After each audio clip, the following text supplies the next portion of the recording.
നാരായണ.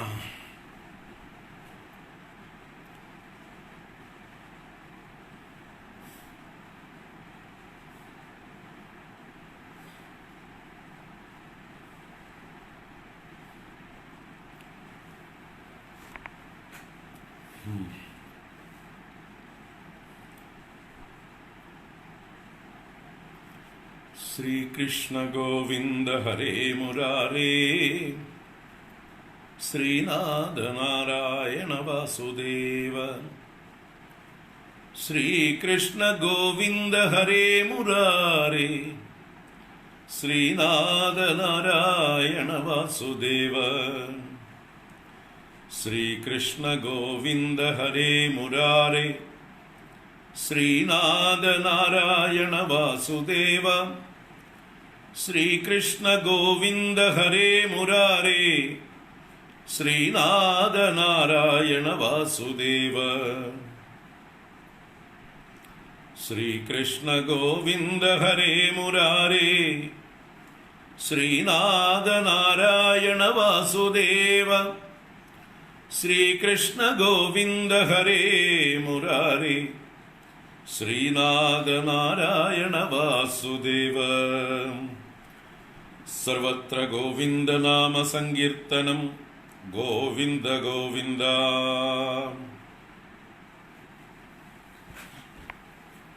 നാരായണ. ഹരി ഓം. എല്ലാവർക്കും നമസ്കാരം. ഹരി ഓം.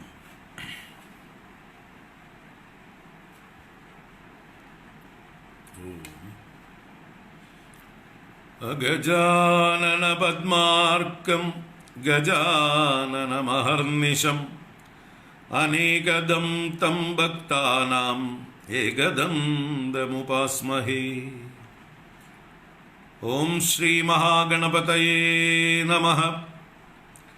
ഗുരവേ സർവലോകാനാം വിഷജേ ഭവരോഗിണാം, നിധയേ സർവവിദ്യാനാം ദക്ഷിണാമൂർത്തയേ നമഃ. അസ്മദ്ഗുരുചരണാരവിന്ദാഭ്യാം നമഃ. ജ്ഞാനാനന്ദമയം ദേവം നിർമ്മലസ്ഫടികാകൃതിം, ആധാരം സർവവിദ്യാനാം ഹയഗ്രീവമുപാസ്മഹേ. ഓം ശ്രീ ഹയഗ്രീവമൂർത്തയേ നമഃ. സരസ്വതി നമസ്തുഭ്യം വരദേ കാമരൂപിണി, വിദ്യാരംഭം കരിഷ്യാമി സിദ്ധിർഭവതു മേ സദാ. ഓം ശ്രീ മഹാസരസ്വത്यै നമഃ. ഉമാകോമളഹസ്താബ്ജസംഭാവിതലലാടകം ഹിരണ്യകുണ്ടലം വന്ദേ കുമാരം പുഷ്കരസ്രജം. ഓം വെற்றிவேல் മുരുകനുക്ക് ഹരോഹരാ. ഭൂതനാഥ സദാനന്ദ സർവഭൂതദയാപരാ, രക്ഷ രക്ഷ മഹാബാഹോ ശാസ്ത്രേ തുഭ്യം നമോ നമഃ. സ്വാമിയേ ശരണമയ്യപ്പ. കോമളം കൂജയൻ വേണും ശ്യാമളോയം കുമാരകഃ, വേദവേദ്യം പരം ബ്രഹ്മ ഭാസതാം പുരതോ മമ.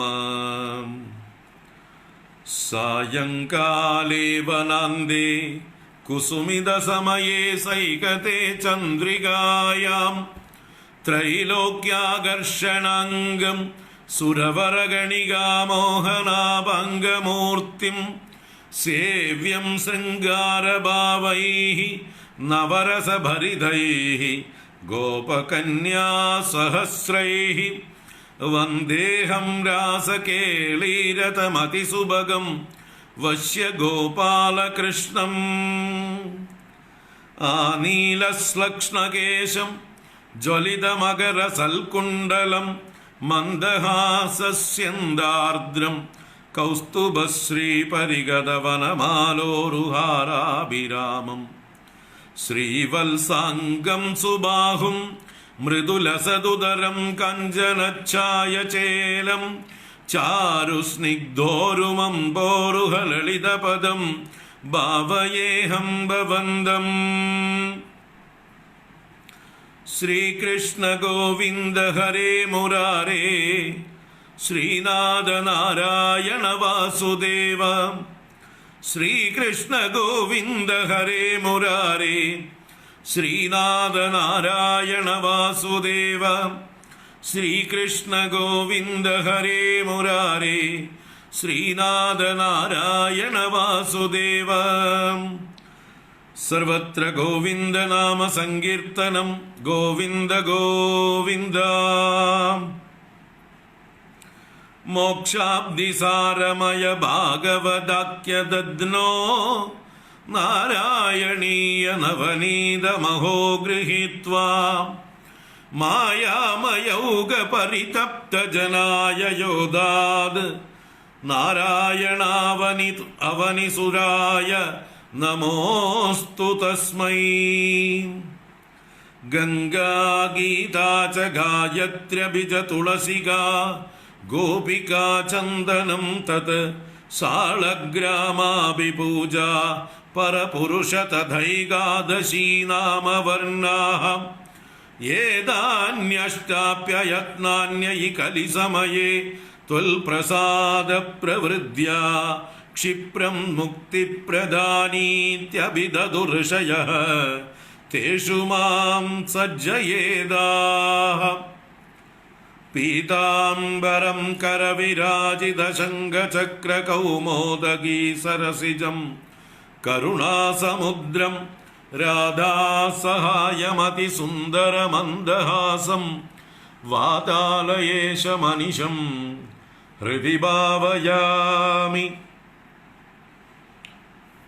വാതാലയേശമനിശം ഹൃദി ഭാവയാമി. ഓം വ്യാസായ വിഷ്ണുരൂപായ വ്യാസരൂപായ വിഷ്ണവേ നമോ വൈ ബ്രഹ്മനിധയേ വാസിഷ്ഠായ നമോ നമഃ.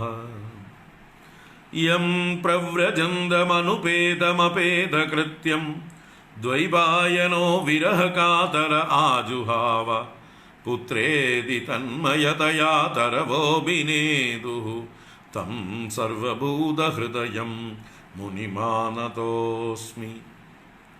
നാരായണം നമസ്കൃത്യ നരം ചൈവ നരോത്തമം ദേവീം സരസ്വതീം വ്യാസം തതോ ജയമുദീരയേത്. ഓം നമോ ഭഗവതേ വാസുദേവായ. ഓം നമോ നാരായണായ. ഓം ശ്രീകൃഷ്ണ പരമാത്മനേ നമഃ. ശ്രീ ഗുരുഭ്യോ നമഃ. ഓം ശ്രീ ഗുരുവായൂരപ്പ ശരണം. ഓം നമഃ പരമഋഷിഭ്യോ നമഃ പരമഋഷിഭ്യഃ. ഹരി ഓം. എല്ലാവർക്കും ഒരിക്കൽ കൂടെ നമസ്കാരം, സുപ്രഭാതം, ശുഭദിനം, സുസ്വാഗതം. നാരായണീയ പരമ്പര ഇന്നലെ 100 ദിവസം പിന്നിട്ടു. നാരായണീയം മാത്രം ഉള്ള ക്ലാസ്സുകൾ, ഇടയ്ക്ക് മറ്റ് ഭാഗവതവും അതും ഇതൊക്കെ എടുക്കുന്നത് വേറെ. അപ്പോൾ ഇന്ന് 101-ാം ദിവസത്തേക്ക് പ്രവേശിച്ചു. ഇന്ന് പരശുരാമാവതാരമാണ് നമ്മൾ കാണാൻ പോകുന്നത്. 36-ാം ദശകം പരശുരാമാവതാരമാണെന്ന് കാണുന്നത്. ശ്രീമദ് ഭാഗവതം നവമസ്കന്ധത്തിൽ 2 അധ്യായങ്ങളിൽ 15-16 നവമസ്കന്ധത്തിലെ 15-16 അധ്യായങ്ങളിൽ സൂര്യ ചന്ദ്രവംശങ്ങളെ വർണ്ണിച്ചപ്പോൾ അതിൽ ചന്ദ്രവംശത്തിൻ്റെ വർണ്ണന ആരംഭിച്ചപ്പോഴാണ് പരശുരാമചരിതം വരുന്നത്. ചന്ദ്രവംശത്തിലെ ഒരു മഹാചക്രവർത്തിയായിരുന്നു കാർത്തവീര്യാർജുനൻ. ആ കാർത്തവീര്യാർജുനൻ്റെ കഥ പറഞ്ഞ സന്ദർഭത്തിലാണ് പരശുരാമചരിതം അവതരിപ്പിക്കുന്നത് ഭാഗവതം നവമസ്കന്ധം. അപ്പോൾ 2 അധ്യായത്തിലാണ് അത് വർണ്ണിക്കുന്നത്. 15, 16 അധ്യായങ്ങൾ. അത് ഇവിടെ മേൽപ്പത്തൂര് ഒരധ്യായം, ഒരു ദശകം 10 ശ്ലോകങ്ങളെ കൊണ്ട് വളരെ മനോഹരമായി ഭാഗവതത്തിൽ പറയാത്ത പല കഥകളും കൂടെ പറഞ്ഞുകൊണ്ട് സമ്പുഷ്ടമാക്കുന്നു. വളരെ നന്നായിട്ട് അവതരിപ്പിച്ചിട്ടുണ്ട്. ശാർദൂല വിക്രീഡിതം എന്ന വലിയ വൃത്തത്തിൽ തന്നെയാണ് ഈ 10 ശ്ലോകങ്ങൾ. അതുകൊണ്ട് ഒരുപാട് വിഷയം അതിൽ ഇൻക്ലൂഡ് ചെയ്തിട്ടുണ്ട്. നമുക്ക് ആദ്യം 36-ാം ദശകം പാരായണം ചെയ്യാം. എന്നിട്ട് ഓരോ ശ്ലോകങ്ങളും കാണാം. ഓം ശ്രീകൃഷ്ണായ പരബ്രഹ്മണേ നമഃ. ദശകം 36, പരശുരാമചരിതം.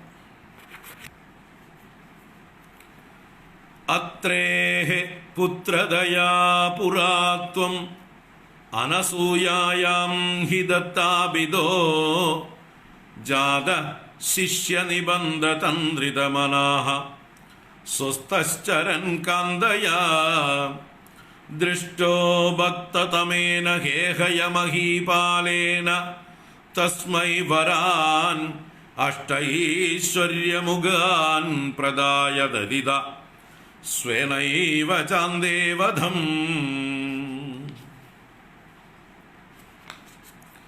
സത്യം കർത്തുമദർജുനസ്യ ച വരം തൽശക്തിമാത്രാനതം ബ്രഹ്മദ്വേഷിതദാഖിലം നൃപകുലം ഹന്തും ച ഭൂമേർബരം.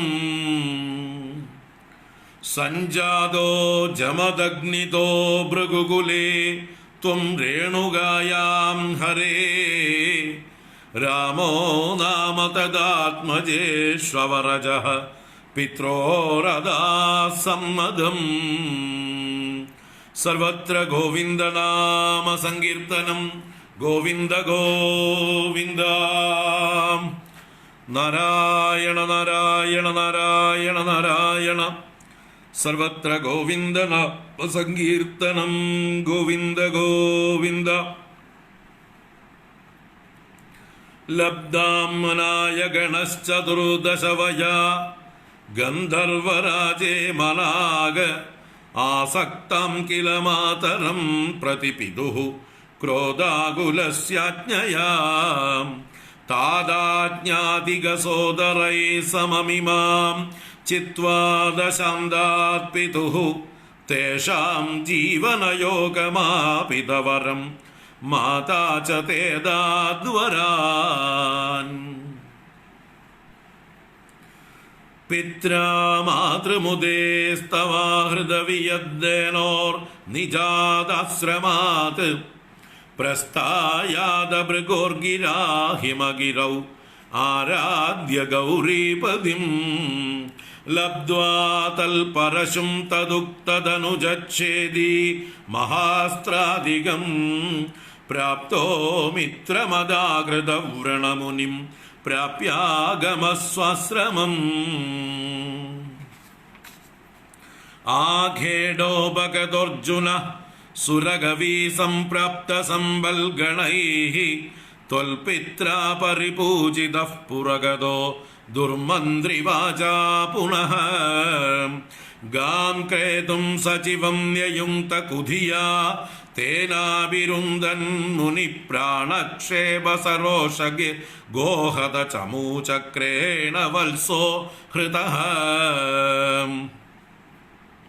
ശുക്രോ ജീവിതതാദവാക്യചലിതക്രോധോദസഖ്യാ സമം ബിഭ്രദ്യാദമഹോദരോപനിഹിതം ചാപം കുഠാരം ശരാൻ ആരൂഢഃ സഹവാഹയന്ത്രഗരദം മാഹിഷ്മതീമാവിശൻ വാഗ്ഭിർവത്സമദാശുഷി ക്ഷിതിപദൗ സംപ്രാസ്തുതാ സങ്കരം. പുത്രാണാം അയുതേന സപ്തദശഭിഃ ച അക്ഷൗഹിണീഭിർമഹാസേനാനീഭിരനേകമിത്രനിവഹൈः വ്യാജൃംഭിതായോധനഃ സദ്യസ്ത്വൽക്കകുടാരബാണവിദളൻ നിശേഷസൈന്യോത്കരോ ഭീതിപ്രദ്രുതനഷ്ടശിഷ്ടതനയ ത്വാം ആപദദ്ഹേഹയഃ ലീലാവാരിതനർമ്മദാ ജലവലല്ലങ്കേശഗർവാപഃ ശ്രീമൽബാഹുസഹസ്രമുക്തബഹുശസ്ത്രാസ്ത്രം നിരുന്ദന്നമും ചക്രേ ത്വയ്യദ വൈഷ്ണവേഭി വിഫലേ ബുദ്ധ്വാ ഹരിം ത്വാം മുദാ ധ്യായന്തം ചിദ സർവദോഷമവധീഃ സോഗാത് പരം തേ പദം ഭൂയോമർഷിതഗേഹയാത്മജഗണൈഃ താദേഹതേരേണുകാം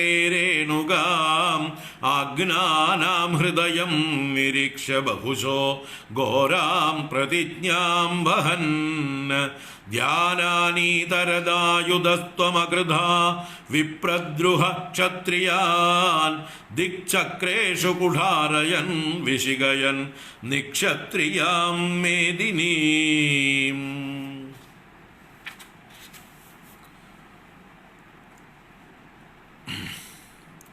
താതോ ജീവനകൃനൃപാലകകുലം ത്രിസപ്തകൃത്വോ ജയൻ സന്തർപ്യാദ സമന്ത പഞ്ചകമഹാരക്തഹൃദൗഗേ പിതॄൻ യജ്ഞേക്ഷ്മാമഭി കാശ്യപാദിഷു ദിശൻ സാൽവേന യുധ്യൻ പുനഃ കൃഷ്ണോ മും നിഹനിഷ്യതീതി ശമിതോ യുദ്ധാത് കുമാരൈർഭവാൻ ന്യസ്യാസ്ത്രാണി മഹേന്ദ്രഭൂഭൃതി തപസ്തന്വൻ പുനർമജ്ജിതാം ഗോകർണാവധിസാഗരേണ ധരണീം ദൃഷ്ട്വാർത്തിതസ്താപസൈഃ ധ്യാദേശ്വാസദൃദാനലസ്ത്രചകിതം സിന്ധും സ്രുവക്ഷേപണാത് ഉത്സാര്യോദ്ധൃതകേരളോ ഭൃഗുപതേ വാദേശ സംരക്ഷമാം. ന്യസ്യാസ്ത്രാണി മഹേന്ദ്രഭൂഭൃതി തപസ്തന്വൻ പുനർമജ്ജിതാം ഗോകർണാവധിസാഗരേണ ധരണീം ദൃഷ്ട്വാർത്തിതസ്താപസൈഃ ധ്യാദേശ്വാസദൃദാനലസ്ത്രചകിതം സിന്ധും സ്രുവക്ഷേപണാത് ഉത്സാര്യോദ്ധൃതകേരളോ ഭൃഗുപതേ വാദേശ സംരക്ഷമാം. സിന്ധും സ്രുവക്ഷേപണാദുൽസാര്യോദ്ധൃതകേരളോ ഭൃഗുപതേ വാദേശ സംരക്ഷമാം. ഭൃഗുപതേ വാദേശ സംരക്ഷമാം. സർവത്ര ഗോവിന്ദനാമ സങ്കീർത്തനം ഗോവിന്ദ ഗോവിന്ദ. നാരായണാഖില ഗുരോ ഭഗവൻ നമസ്തേ. നാരായണാഖില ഗുരോ ഭഗവൻ നമസ്തേ. നാരായണാഖില ഗുരോ ഭഗവൻ നമസ്തേ.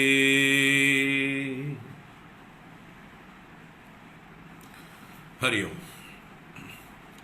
എല്ലാവർക്കും ഒരിക്കൽ കൂടെ നമസ്കാരം.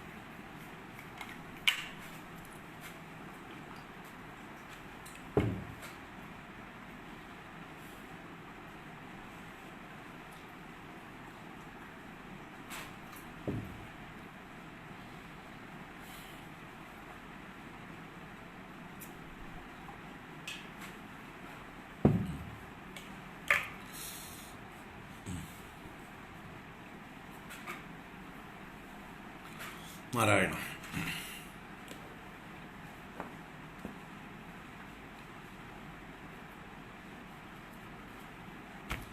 അപ്പോൾ 36-ാം ദശകത്തിൽ പരശുരാമ അവതാരമാണ് വർണ്ണിക്കപ്പെടുന്നത്.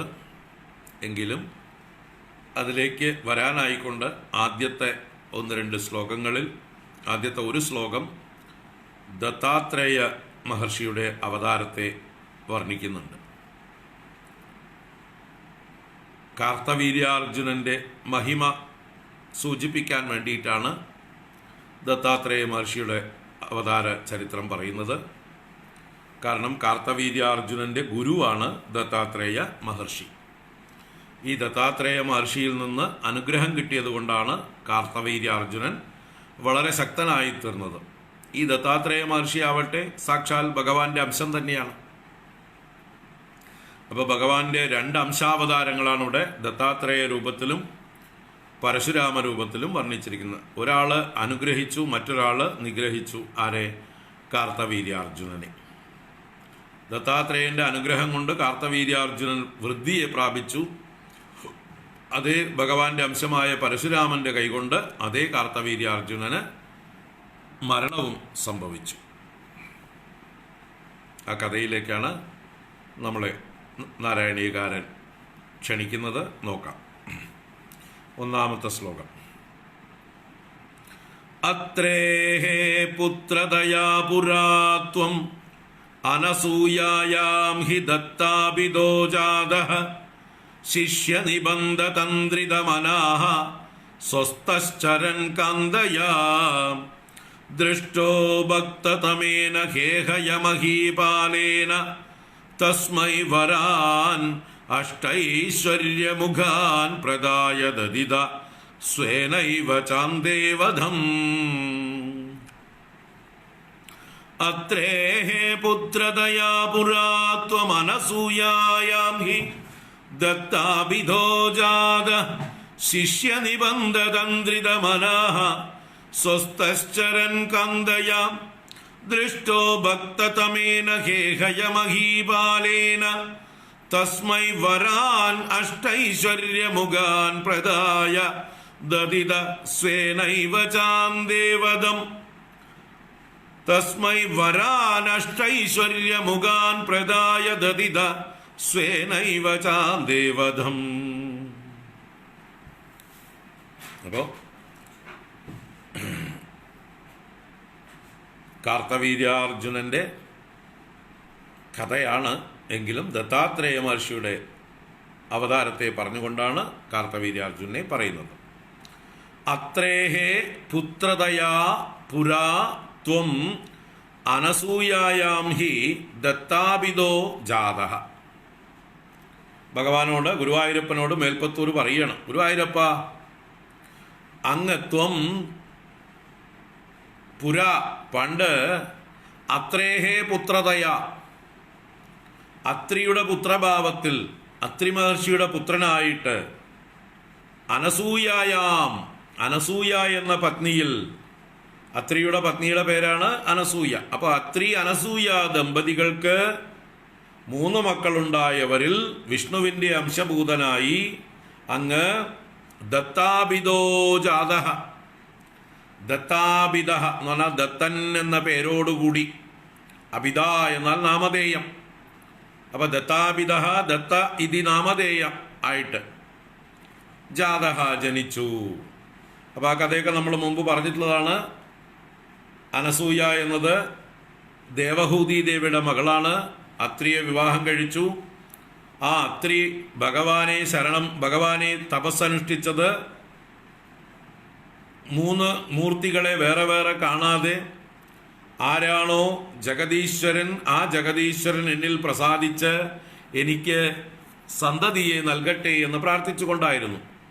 അപ്പോൾ അദ്ദേഹത്തിൻ്റെ മുമ്പിൽ 3 പേരും പ്രത്യക്ഷമായി എന്ന് നമ്മൾ കണ്ടു. എന്നിട്ട് 3 പേരും വരം കൊടുത്തു, 3 മക്കളെ കൊടുത്തു, 3 പേരുടെയും അംശത്തിൽ നിന്ന്. അങ്ങനെ മഹാവിഷ്ണുവിൻ്റെ അംശത്തിൽ നിന്നാണ് ദത്താത്രേയൻ എന്ന പുത്രൻ അത്രി മഹർഷിക്കുണ്ടായത്.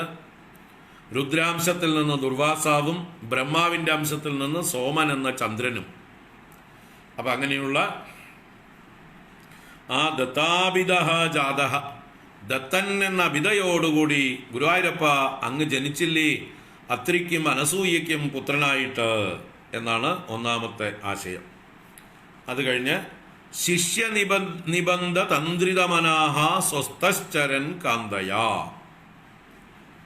ആ ദത്താത്രേയ മഹർഷി വലിയ ഗുരുവായിരുന്നു, ജഗദ്ഗുരുവായിരുന്നു അദ്ദേഹം. എങ്കിലും അദ്ദേഹം ശിഷ്യനിബന്ധ തന്ത്രിതമനാഹ, ശിഷ്യന്മാരെ അനുവർത്തിക്കുന്നതിൽ തന്ത്രിതമനാഹ, അദ്ദേഹത്തിന് ഉത്സാഹമില്ലാതെ, തന്ത്ര എന്ന് പറഞ്ഞാൽ ആലസ്യം, നിരുത്സാഹത ഒക്കെയാണ്. അപ്പോൾ ശിഷ്യന്മാരെ നിബന്ധിക്കുന്ന കാര്യത്തിൽ തന്ത്രിതമനാഹ എന്ന് പറഞ്ഞാൽ അലസനായിട്ട് എന്ന് പറഞ്ഞാൽ താല്പര്യമില്ലാതെ എന്ന് അർത്ഥം. എന്തുകൊണ്ട് വെച്ചാൽ ശിഷ്യന്മാരും ആശ്രമങ്ങളും എല്ലാം ഭാരമാണ്, ബന്ധമാണ്, ബന്ധനമാണ്, അല്ലേ? കാലുകെട്ടാണ്. സ്വതന്ത്രമായി സഞ്ചരിക്കാനാണ് ബുദ്ധിയുള്ള ആളുകൾ ആഗ്രഹിക്കുക. വളരെ വിവേകമുള്ള ആളുകളെല്ലാവരും സ്വയം കാലുകെട്ടാൻ ആഗ്രഹിക്കില്ല, സ്വതന്ത്രരായി സഞ്ചരിക്കാനാണ് ആഗ്രഹിക്കുക. അപ്പോൾ ഇവിടെ ശിഷ്യന്മാരായാൽ ആശ്രമവും അതിൻ്റെ ഭരണവും ശിഷ്യന്മാർക്ക് ചെലവിന് കൊടുക്കലും ഒക്കെ ആയിട്ട് പ്രാരബ്ധമാണ്. ശിഷ്യന്മാരുടെ തമ്മിലടി തീർക്കലും ഒക്കെ പ്രാരബ്ധമാണ്. അതുകൊണ്ട് ശിഷ്യന്മാരെ വെച്ച് പുലർത്തുക എന്ന് പറഞ്ഞാൽ വലിയ സംസാരിയാവുകയാണ്. വലിയൊരു ഗൃഹസ്ഥനെ പോലെ തന്നെയാണ് ഒരു വലിയ ഗുരുകുലം നടത്തുന്ന ഒരു ഗുരുനാഥൻ. വലിയ പ്രാരബ്ധമാണ്. അപ്പോൾ ഇവിടെ അദ്ദേഹത്തിന് അതിന് താല്പര്യമില്ല. അതാണ് ശിഷ്യനിബന്ധ തന്ത്രിതമനാഹ, ശിഷ്യന്മാരെ നിബന്ധിക്കുന്നതിൽ ആലസ്യമുള്ള മനസ്സോടുകൂടി എന്ന് പറഞ്ഞാൽ താല്പര്യമില്ലാത്തത് കൊണ്ട് സ്വസ്ഥഃ ചരൻ കാന്തയ, അദ്ദേഹത്തിന്റെ കാന്തയോടുകൂടി സ്വസ്ഥനായി ചരിച്ചു എന്ന് പറയുന്നു. ദത്താത്രേയ മഹർഷി വിവാഹിതനായിരുന്നു എന്നും അദ്ദേഹത്തിന് ഭാര്യ ഉണ്ടായിരുന്നു എന്നും പറയുന്നു. ഭാഗവതത്തിൽ അതിനെക്കുറിച്ചൊന്നും സൂചനയില്ല. ഇദ്ദേഹം വേറെ എവിടെ നിന്നൊക്കെയോ പുരാണങ്ങളിൽ നിന്നും അല്ലെങ്കിൽ മഹാഭാരതത്തിൽ നിന്നൊക്കെ എടുത്തുകൊണ്ടുവന്ന് ഇവിടെ ആശയം അവതരിപ്പിക്കുകയാണ്. അപ്പോൾ കാന്തയോടുകൂടി സ്വസ്ഥനായി അദ്ദേഹം സഞ്ചരിച്ച് സ്വസ്ഥഃ കാന്തയാ ചരന് ഗുരുവായൂരപ്പാത്വം ദൃഷ്ടോ ഭക്തതമേന ഹേഹയമഹീപാലേന. അടുത്ത ഫ്രേസ്, ഭക്തതമേന ഹേഹയമഹീപാലേന ദൃഷ്ടഃ. വിഷ്ണു ഭക്തനായിരുന്ന ഹേഹയമഹീപാലൻ, ഹേഹയൻ എന്ന രാജാവ്, കാർത്തവീര്യാർജുനന്റെ മറ്റൊരു പേരാണ് ഹേഹയ രാജാവ് എന്നുള്ളത്. അപ്പൊ ഹേഹയൻ എന്നുള്ള ആ രാജാവിനാൽ, മഹീപാലനാൽ ദൃഷ്ടഃ ദർശിക്കപ്പെട്ടവനായി. അപ്പൊ ആ രാജാവ് അങ്ങയെ ഗുരുവായി വരിച്ച് ശരണം പ്രാപിച്ചു. അപ്പൊ അങ്ങ് അവനെ അനുഗ്രഹിച്ചു കൊടുത്തു. എന്തൊക്കെയാണ്? തസ്മൈ വരാൻ അഷ്ടൈശ്വര്യമുഖാൻ പ്രദായ. തസ്മൈ ആ കാർത്തവീര്യാർജുനനായിക്കൊണ്ട്, ഹേഹയനായിക്കൊണ്ട്, അഷ്ടൈശ്വര്യമുഖാൻ വരാൻ പ്രദായ, അഷ്ടൈശ്വര്യം മുതലായ വരങ്ങളെ കൊടുത്തിട്ട്, അണിമ, മഹിമ, ഗരിമ, ലഗിമ, ഈശിത്വം, വശിത്വം, പ്രാപ്തി, പ്രാകാശ്യം മുതലായിട്ടുള്ള ഐശ്വര്യങ്ങളെയൊക്കെ ദാനം ചെയ്തു. ആര്? ദത്താത്രേയ മഹർഷി. ആർക്ക്? ഈ കാർത്തവീര്യാർജുനന്. അദ്ദേഹത്തിന്റെ അപ്പോഴത്തെ ഭക്തിയിൽ പ്രസാദിച്ചിട്ട്. അങ്ങനെ തസ്മൈ വരാൻ അഷ്ടൈശ്വര്യമുഖാൻ പ്രദായ. പിന്നെ ദദിത, പിന്നെ ഒന്നും കൂടെ ഒന്ന് കൊടുത്തു. ദദിത എന്ന് പറഞ്ഞാൽ കൊടുത്തു എന്നാണ്. എന്തു കൊടുത്തു? സ്വേനൈവച അന്തേ വധം. അന്തേ അവസാനം, സ്വേനൈവ വധം, എൻ്റെ കൈകൊണ്ട് തന്നെ നിന്റെ മരണം എന്നും ദത്താത്രേയ മഹർഷി പറഞ്ഞു. ഇവിടെ എൻ്റെ കൈ എന്ന് പറഞ്ഞാൽ വിഷ്ണുവിൻ്റെ കൈകൊണ്ട്. അപ്പൊ വിഷ്ണുവിൻ്റെ കൈകൊണ്ട് മാത്രമേ നിനക്ക് മരണമുള്ളൂ എന്നുള്ളൊരു വരവും കൂടെ ദത്താത്രേയന് ഇവിടെ, കാർത്തവീര്യാർജുനന് ദത്താത്രേയ മഹർഷി കൊടുത്തു എന്ന് താല്പര്യം. അപ്പോൾ കഥ വ്യക്തം. ദത്താത്രേയ മഹർഷിയെക്കുറിച്ചും കാർത്തവീര്യാർജുനനെ കുറിച്ചുമാണ് ഈ ഒന്നാമത്തെ ശ്ലോകം. അത്രേഹേ പുത്രദയാ പുരാത്വം അനസൂയായാം ഹി ദത്താവിദോ ജാത ശിഷ്യനിബന്ധ തന്ത്രിതമനാഃ സ്വസ്ഥശ്ചരൻ കാന്തയാം ദൃഷ്ടോ ഭക്തതമേന ഹേഹയ മഹീപാലേന തസ്മൈ വരാൻ അഷ്ടൈശ്വര്യമുഖാൻ പ്രദായ ദദിത സ്വേനൈവ ചാന്ദേവദം. ഇപ്പൊ ഭഗവാന്റെ കൈകൊണ്ട് മരണം. അപ്പൊ അതിനു വേണ്ടിയിട്ടാണ് ഇനി ഭഗവാൻ അവതരിക്കുന്നത് പരശുരാമനായിട്ട്. അതിനെക്കുറിച്ചാണ് അടുത്ത ശ്ലോകം പറയുന്നത്. സത്യം കർത്തുമദർജുനസ്യ ച വരം തൽ ശക്തിമാത്രാനതം ബ്രഹ്മദ്വേഷിതദാഖിലം നൃപകുലം ഹന്തും ച ഭൂമേർബരം സഞ്ജാതോ ജമദഗ്നിതോ ഭൃഗുകുലേ ത്വം രേണുകായാം ഹരേ രാമോ നാമ തദാത്മജേശ്വരജഃ പിത്രോരഥാസമ്മതം സത്യം കർത്തുമദർജുനസ്യ ച വരം തൽ ശക്തിമാത്രാനതം ബ്രഹ്മദ്വേഷിതദാഖിലം നൃപകുലം ഹന്തും ച ഭൂമേർബരം സഞ്ജാതോ ജമദഗ്നിതോ ഭൃഗുകുലേ ത്വം രേണുകായാം ഹരേ രാമോ നാമ തദാത്മജേശ്വരജഃ പിത്രോരഥാസമ്മതം. സർവത്ര ഗോവിന്ദനാമ സങ്കീർത്തനം. ഗോവിന്ദ ഗോവിന്ദ നാരായണ നാരായണ നാരായണ നാരായണ. സർവത്ര ഗോവിന്ദനാമ സങ്കീർത്തനം. ഗോവിന്ദ ഗോവിന്ദ. ഇതിൽ പരശുരാമ അവതാരം പറഞ്ഞു. ഇപ്പൊ സത്യം കർത്തും അധ അർജുനസ്യ ച വരം. ഗുരുവായൂരപ്പ, അർജുനസ്യ ച വരം സത്യം കർത്തും, അങ്ങ് കാർത്തവീര്യാർജുനന് കൊടുത്തതായിട്ടുള്ള വരത്തെ സത്യമാക്കി ചെയ്യുവാനായിക്കൊണ്ട് അത് അനന്തരം തൽ ശക്തിമാത്ര ആനതം ബ്രഹ്മദ്വേഷി തദാഖിലം നൃപകുലം.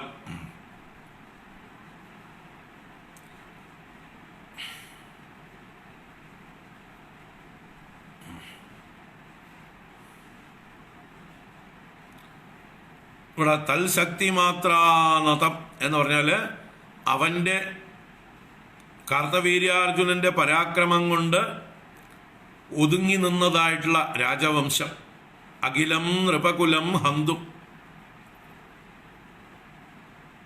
എല്ലാ രാജവംശങ്ങളെയും ഹനിക്കുവാനായിക്കൊണ്ട് എന്ന് പറയുന്നുണ്ട്. ഇവിടെ എന്താ താല്പര്യം വെച്ചാല് ഈ കാർത്തവീര്യാർജുനൻ മഹാശക്തനായിരുന്നു. അദ്ദേഹം ദിഗ്വിജയം നടത്തി അശ്വമേധയാഗങ്ങൾ നടത്തുന്നുണ്ട്. ഈ കാർത്തവീര്യാർജുനൻ വാസ്തവത്തില് യദുവംശത്തിലാണ് ജനിക്കുന്നത്. നമ്മുടെ ശ്രീകൃഷ്ണ ഭഗവാന്റെ പൂർവീകനാണ് ഈ കാർത്തവീര്യാർജുനൻ. അദ്ദേഹം ശരിക്കും പറഞ്ഞാൽ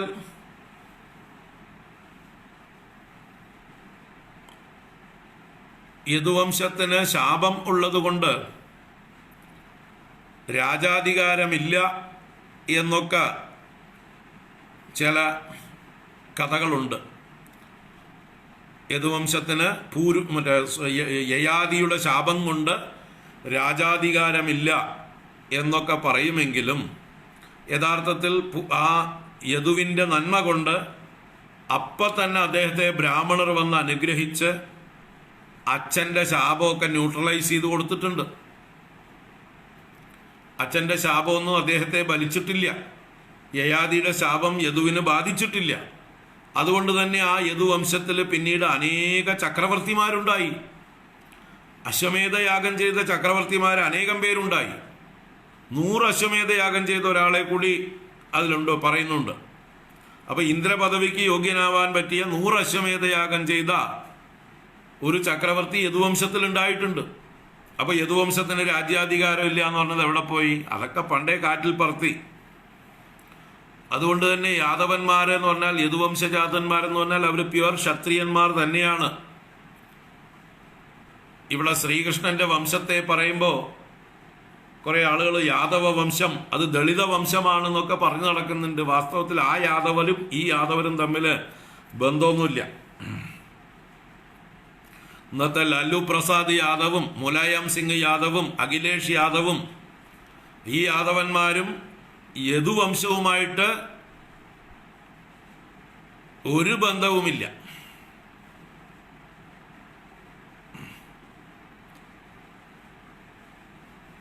ഏതൊക്കെയോ എന്താ പറയുക, പേരിലുള്ള സമാനത മാത്രമേ ഉള്ളൂ. യാദവ എന്നുള്ള അവരുടെ പേര് മാത്രമേ ഉള്ളൂ സമാനത. പേര് പൊന്നമ്മാള്, കഴുത്തിൽ വാഴനാരെന്നാണ്.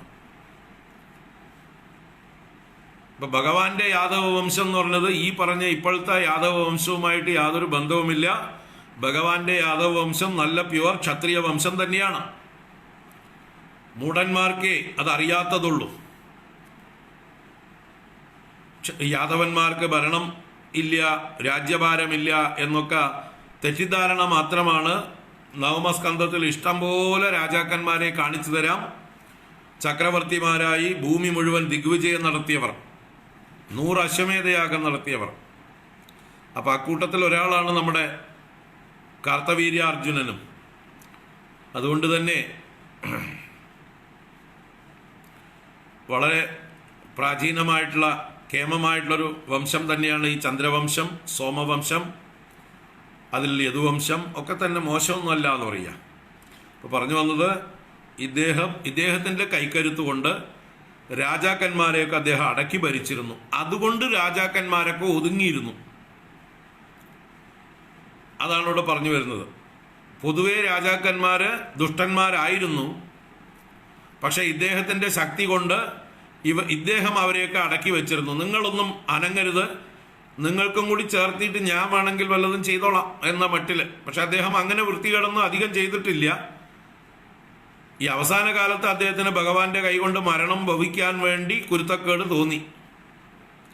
പരശുരാമന്റെ കൈകൊണ്ട് മരണം ഉണ്ടാവാൻ വേണ്ടി അദ്ദേഹത്തിന് പരശുരാമന്റെ അച്ഛനെ ഉപദ്രവിക്കാൻ, കാമധേനുവിനെ അപഹരിക്കാനൊക്കെ തോന്നുകയാണ്. അത് ഈശ്വര നിശ്ചയമായിരിക്കാം. കാരണം ഒരു പ്രാരബ്ധം. ബാക്കി അദ്ദേഹത്തിൻ്റെ ചരിത്രം നോക്കിയാൽ വേറെ കുഴപ്പക്കാരനൊന്നുമല്ല.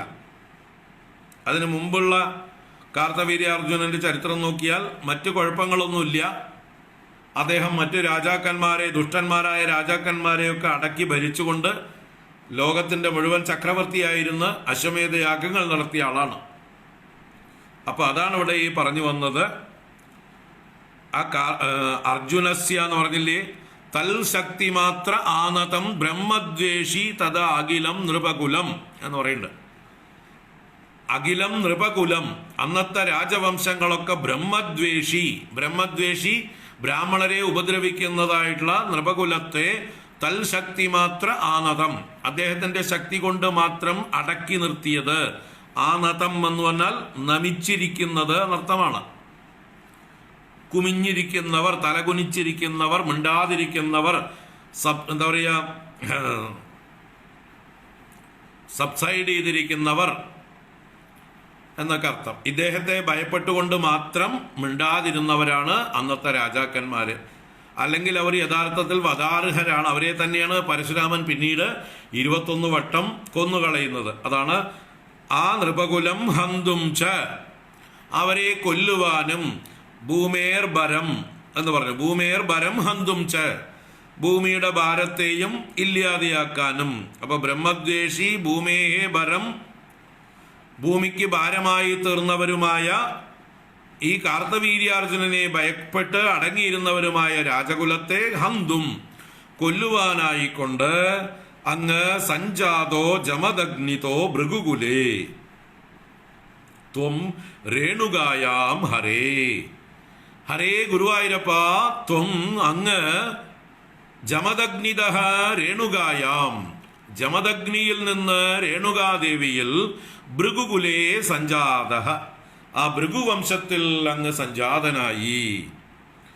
ഇപ്പോ ഭൃഗു ശുക്രാചാര്യരൊക്കെ ഭൃഗുവംശത്തിൽ പറഞ്ഞവരാണ്. വരുണന്റെ വംശം, വരുണന്റെ പുത്രന്മാരുടെ വംശമാണ് ഭൃഗുവംശം. വരുണന്റെ പുത്രനാണ് ഭൃഗു. ആ ഭൃഗുവിന്റെ മകളായി ലക്ഷ്മി ദേവി ജനിക്കുന്നുണ്ട്, ഭാർഗവിയായി. അതുപോലെ ശുക്രാചാര്യർ ഭൃഗുവംശത്തിലാണ്, അതുകൊണ്ട് അദ്ദേഹത്തെ ഭാർഗവൻ എന്ന് പറയാം. പരശുരാമൻ ഭൃഗുവംശത്തിൽ ജനിച്ചതുകൊണ്ട് ഭാർഗവൻ എന്ന് പറയാം. നമ്മുടെ ഭാഗവതത്തിലെ ശൗനകാദി ഋഷീശ്വരന്മാർ ഭൃഗുവംശജാതന്മാരാണ്, അവർ ഭാർഗവന്മാരാണ്. അപ്പം അങ്ങനെ ഭൃഗുവിൻ്റെ വംശം വലിയൊരു വംശമാണ്. ആ വംശത്തിൽ ഭൃഗുകുലേ ത്വം ജമദഗ്നിത രേണുകായാം സഞ്ജാത, ജമദഗ്നി മഹർഷിയിൽ നിന്ന് രേണുകാദേവിയുടെ മകനായി സഞ്ജാതനായി. ഏത് പേരിൽ? രാമോ നാമ. രാമൻ എന്ന പേരോടുകൂടിയവനായിട്ട്. ഇപ്പം രാമോ നാമ. പിന്നെ ഭാർഗവരാമൻ എന്ന അദ്ദേഹത്തിന് പേര് വന്നത് ഭൃഗുവംശത്തിൽ ജനിച്ചതുകൊണ്ട്. പരശുരാമൻ എന്ന പേര് വരാൻ കാരണം അദ്ദേഹം മഴുവും കയ്യിൽ കൊണ്ട് നടന്നതുകൊണ്ട്. പിന്നെ അദ്ദേഹത്തിന് പല പേരുകളും അദ്ദേഹത്തിൻ്റെ പ്രവൃത്തികൾ കൊണ്ട് വന്നു ചേർന്നിട്ടുണ്ട്. അപ്പോൾ ജമദഗ്നി തനയനായി, രേണുകാ തനയനായി, രാമൻ എന്ന പേരോടുകൂടി അങ്ങ് ജാതനായി. തദ് ആത്മജേഷു അവരജഃ. തദ് ആത്മജേഷു എന്ന് പറഞ്ഞാൽ ഇവരുടെ രണ്ടുപേരുടെയും പുത്രന്മാരിൽ, രേണുക ജമദഗ്നി ദമ്പതികളുടെ പുത്രന്മാരിൽ വെച്ച് അവരജഃ. അവരജഃ എന്ന് പറഞ്ഞാൽ ഏറ്റവും താഴെയുള്ളവൻ. ജ്യേഷ്ഠന്മാരിൽ അദ്ദേഹത്തിന് വേറെ 4 ജ്യേഷ്ഠന്മാരുണ്ട്. ഇദ്ദേഹം ഒടുക്കത്തേവൻ, അഞ്ചാമനായിട്ട് എന്നർത്ഥം. അപ്പോൾ അവരജനായിട്ട്. എന്നിട്ട് ജനിച്ചിട്ടോ പിത്രോഹോ അദാഹ സമ്മതം. പിത്രോഹോ എന്ന് പറഞ്ഞാൽ പിതൃക്കൾക്ക്, അച്ഛനും അമ്മയ്ക്കും എന്നർത്ഥത്തിലാണ്. പിതൃശബ്ദത്തിന്റെ ദ്വിവചനമാണ് പിത്രോഹോ, ഷഷ്ടി ദ്വിവചനം. മാതാപിതാക്കൾക്ക് സമ്മതം അദാഹ. ഇവിടെ സമ്മതമാണ്, മതമാണ്. മതം എന്നാൽ ഇവിടെ ആനന്ദം എന്നുള്ള അർത്ഥത്തിൽ, ആഹ്ലാദം, സന്തോഷം എന്നുള്ള അർത്ഥത്തിൽ. ദകാരമാണ് മതം. സമ്മതം അദാഹ. അദാഹ എന്ന് പറഞ്ഞാൽ ധരിച്ചു, ഉണ്ടാക്കി എന്നൊക്കെ അർത്ഥം. അപ്പോൾ അങ്ങയുടെ അച്ഛനമ്മമാർക്ക് അങ്ങ് സന്തോഷത്തെ കൊടുക്കുന്ന ഒടുക്കത്തെ പുത്രനായി അവതരിച്ചു. രാമൻ എന്ന പേരുകൊണ്ട് തന്നെ അച്ഛനമ്മമാരെ രമിപ്പിക്കുന്നവൻ എന്നർത്ഥത്തിലായിരിക്കും. അപ്പോൾ ഭഗവാനെ ഗുരുവായൂരപ്പ, അങ്ങ്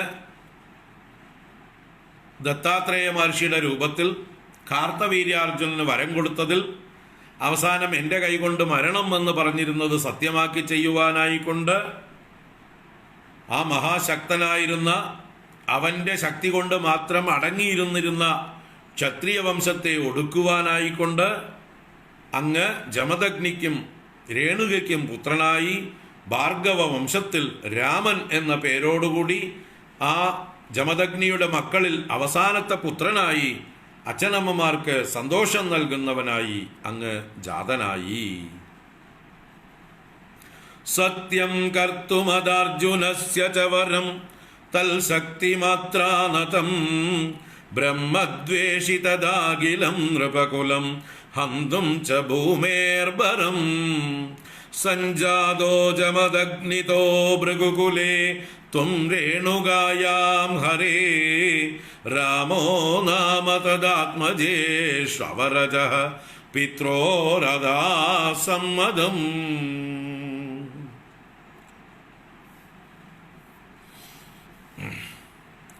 അടുത്ത നാമത്തിൽ പരശുരാമൻ ചെയ്തൊരു അത്ഭുത കർമ്മം.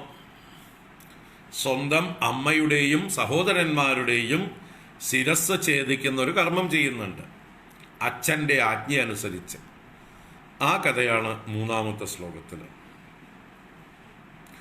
ലബ്ധാമനായ ഗണ ചതുർദശവയ ഗന്ധർവരാജേ മനാഗ് ആസക്തം കില മാതരം പ്രതിപിതുഃ ക്രോധാകുലസ്യാജ്ഞയാ താദാജ്ഞാദികസോദരൈ സമമിമാം ചിത്വാ ദശാന്താത് പിതുഃ തേഷാം ജീവനയോഗമാപിതവരം മാതാ ച തേദാദ്വരാൻ.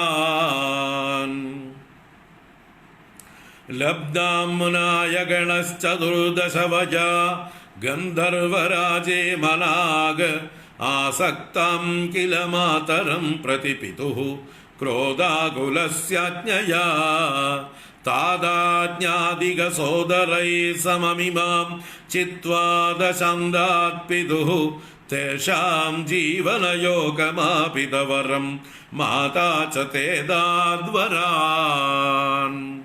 തേഷാം ജീവനയോഗമാപിതവരം മാതാ ച തേദാദ്വരാൻ. നാരായണ.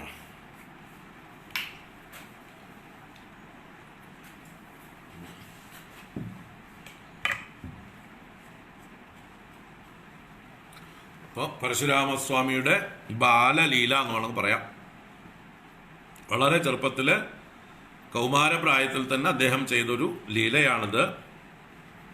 എന്താണ് നോക്കാം. ലബ്ധാമനായ ഗണഃ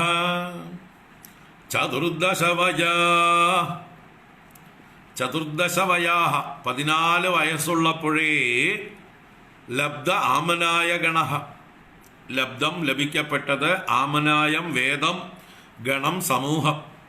അപ്പൊ ലഭിക്കപ്പെട്ട വേദസമൂഹം എന്ന് പറഞ്ഞാൽ സർവശാസ്ത്രങ്ങളും 14 വയസ്സാവുമ്പോഴേക്കും സ്വായത്തമാക്കിയവൻ എന്നർത്ഥം. എല്ലാം തൊറവാക്കി 14 വയസ്സാവുമ്പോഴേക്കും അദ്ദേഹം പോസ്റ്റ് ഗ്രാജുവേഷനും ഡോക്ടറേറ്റും ഒക്കെ എടുത്തു കഴിഞ്ഞു എന്നർത്ഥം. Very young but very scholarly. ലബ്ധാംനായ ഗണഃ ചതുർദശവയാഹ. അങ്ങനെ ഇരിക്കുന്ന ആ പ്രായത്തില് 14 വയസ്സുള്ള അങ്ങ് ഗന്ധർവരാജേ മനാഗാസക്താം കില മാതരം പ്രതി പിതുഃ ക്രോധാകുലസ്യാജ്ഞയാ താദാജ്ഞാദിക സോദരൈ സമം ഇമാം ചിത്വാ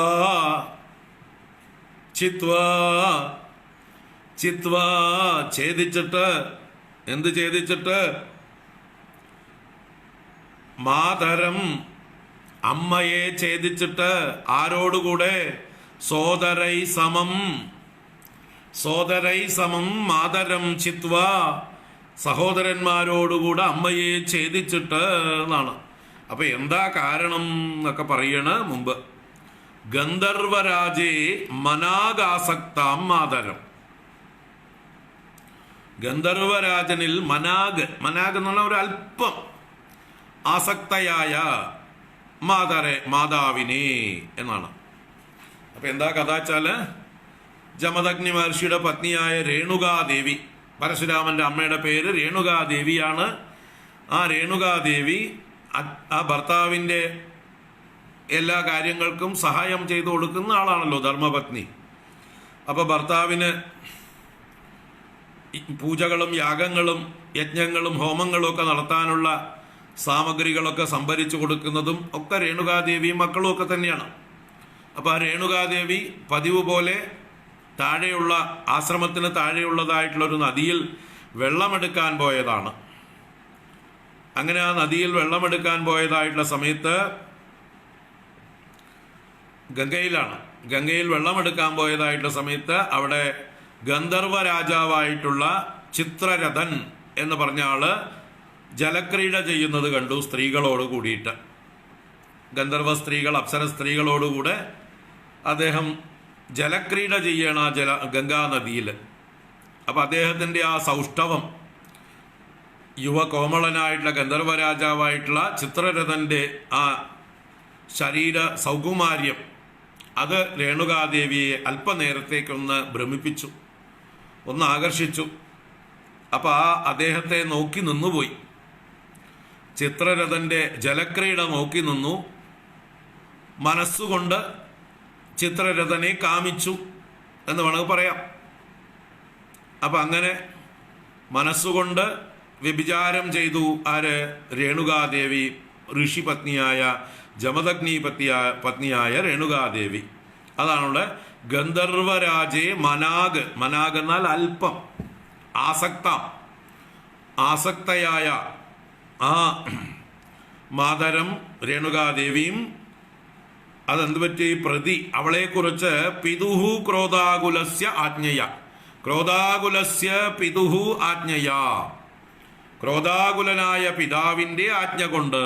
അപ്പൊ ഇദ്ദേഹം യാഗത്തിന് ആവശ്യമായിട്ടുള്ള ജലത്തിനായി കൊണ്ട് കാത്തിരിക്കുമ്പോൾ ഈ അമ്മ വെള്ളത്തിന് പോയിട്ട് വരാൻ വൈകിയപ്പോ എന്താ വൈകിയത് എന്ന് ചോദിച്ചപ്പോൾ ഒന്നും മിണ്ടുന്നില്ല. അബദ്ധം പറ്റിയത് കൊണ്ട് തലതാഴ്ത്തി നിന്നു.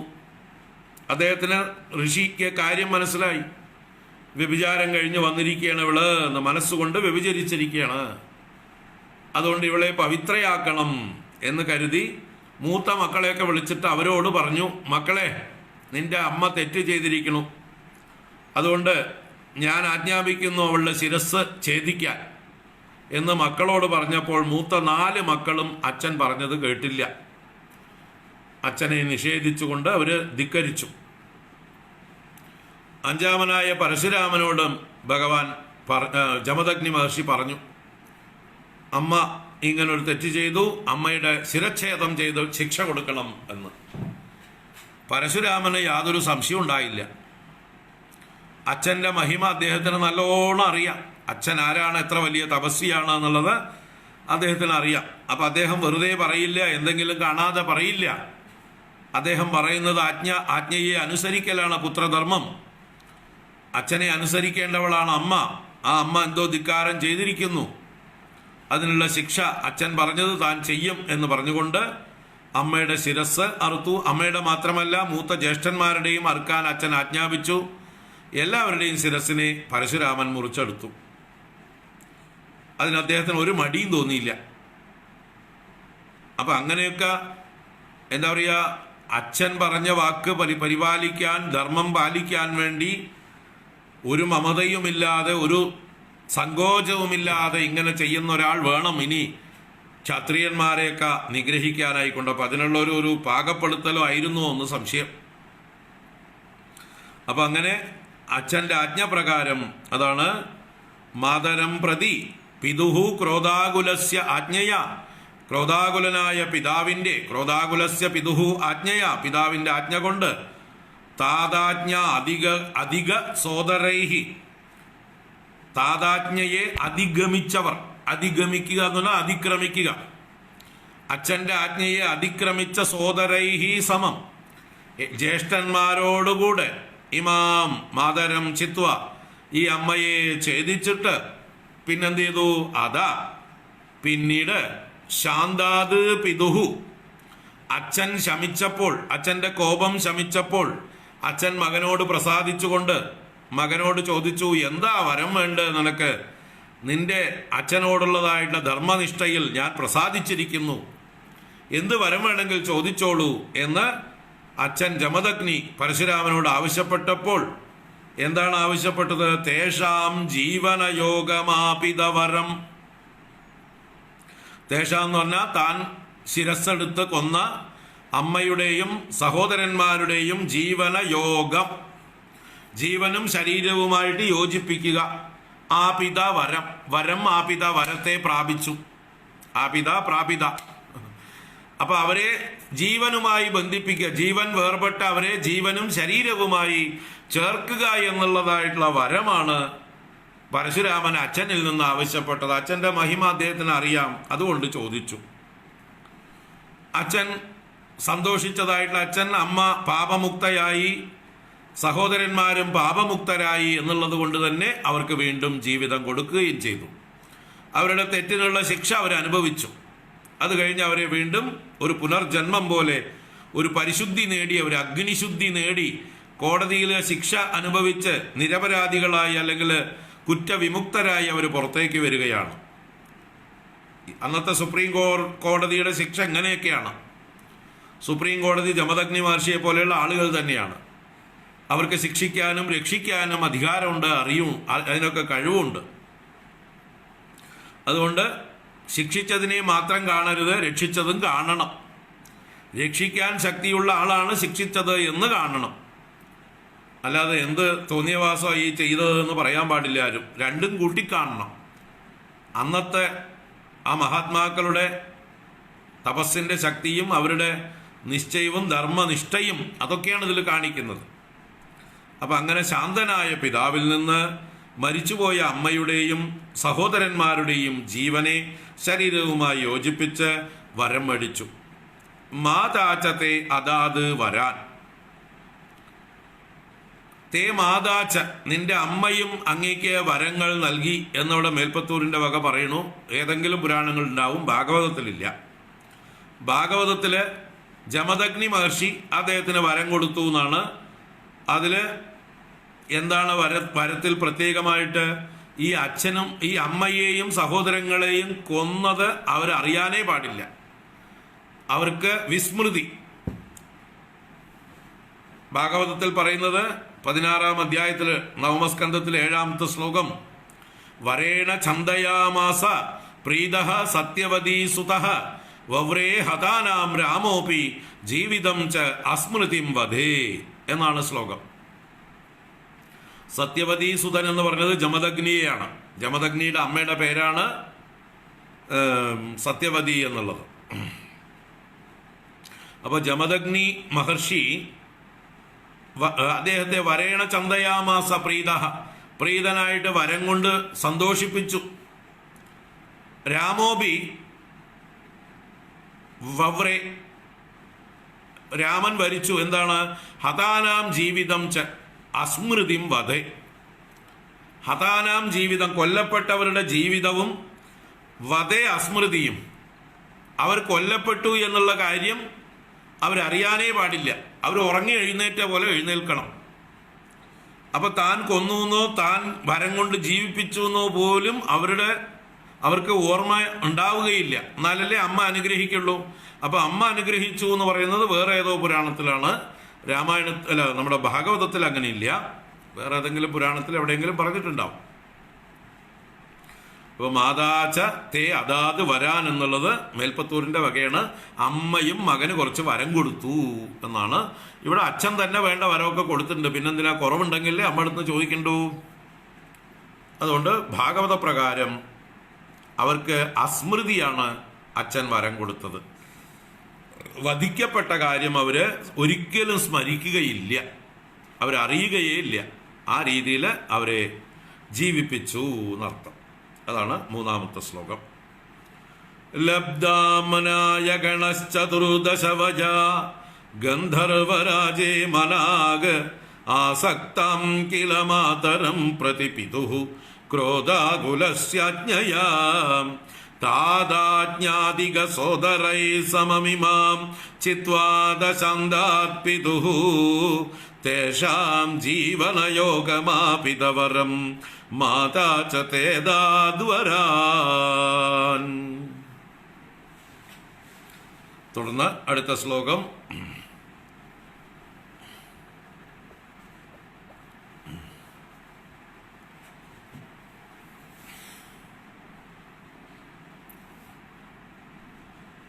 അദ്ദേഹം സ്തുതിച്ച് കാമധേനുവിനെ സ്വന്തം ഗൃഹത്തിലാക്കും.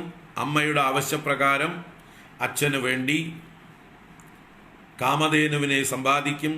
അതിനുശേഷം അദ്ദേഹം തപസ്സിനായി കൊണ്ടുപോകണു.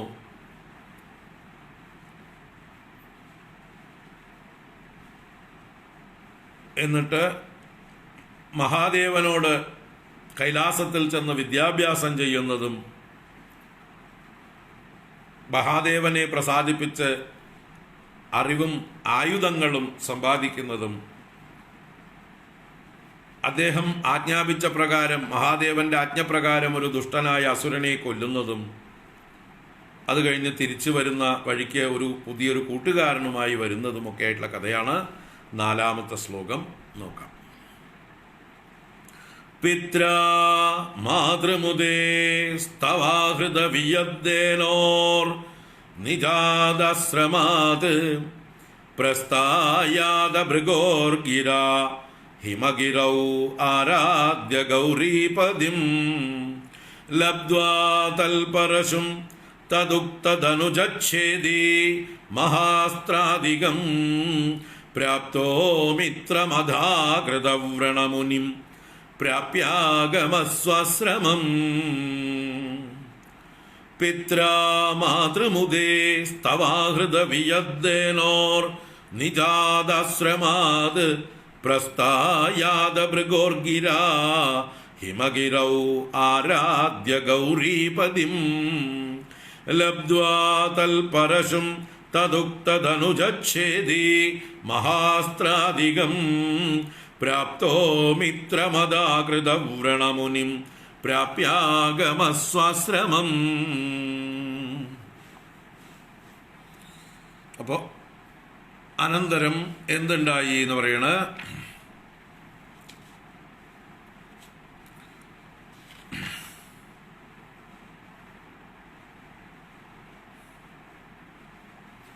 ഇവിടെ പിത്രാ മാതൃമുദേ സ്തവാഹൃത വിയദ്ദേനോർ നിജാദാശ്രമാത് പ്രസ്ഥായ. ഗുരുവായൂരപ്പ ഭാർഗവരാമനായ അങ്ങ് പ്രസ്ഥായ, പ്രസ്ഥായ പുറപ്പെട്ടിട്ട്, പ്രസ്ഥാനം എന്ന് പറഞ്ഞാൽ യാത്രയാണ്. വാനപ്രസ്ഥം മഹാപ്രസ്ഥാനം എന്ന് പറഞ്ഞാൽ യാത്രയാണ്. അപ്പോൾ ഇവിടുന്ന് പ്രസ്ഥായ, നിജാത് ആശ്രമാത് പ്രസ്ഥായ. നിജാത് എന്ന് പറഞ്ഞാൽ സ്വന്തമായ ആശ്രമത്തിൽ നിന്ന്, അച്ഛനമ്മയോടുകൂടി ഇരുന്നിരുന്ന ജമദഗ്നിയുടെ ആശ്രമത്തിൽ നിന്ന് പുറപ്പെട്ടിട്ട് എന്ന്. അപ്പൊ ഈ ആശ്രമത്തെ വിശേഷിപ്പിച്ചതാണ് പിത്ര മാതൃമുദേ സ്തവാഹൃത വിയദ്ദേനോഹോ എന്ന് പറഞ്ഞാൽ വീട്ടിൽ നല്ല സുഖമായിരുന്നു, ഒന്നിനും ഒരു കുറവുണ്ടായിരുന്നില്ല.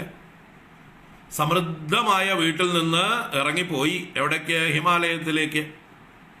അതിനെ പറയാൻ വേണ്ടിയിട്ടാണ്. അപ്പോൾ ഇവിടെ വീട്ടിൽ ആരുണ്ട്?